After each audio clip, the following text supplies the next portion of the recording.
Hello everyone, my name is Radhika. I'm here from Amit University. In Amit I'm pursuing BBA.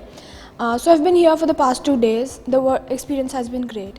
So the first day it started with Art of Living. Here they're giving various workshops. One of them is Art of Living. In Art of Living we learned various things. The experience was great. They're also teaching towards the end the Sudarshan Kriya, which is, as we all know, breathing is one of the most important things for our lives. So they tell us how to breathe, how breathing can impact our lives, our entire body system, our emotions, everything, how much they can impact. Various cultural events that they organized, they were very synchronized, very well done. There was another fashion show which the theme was Bollywood. They showed various Bollywood jodis, and it was a pair thing, and it was also a competition. It has overall been a great experience.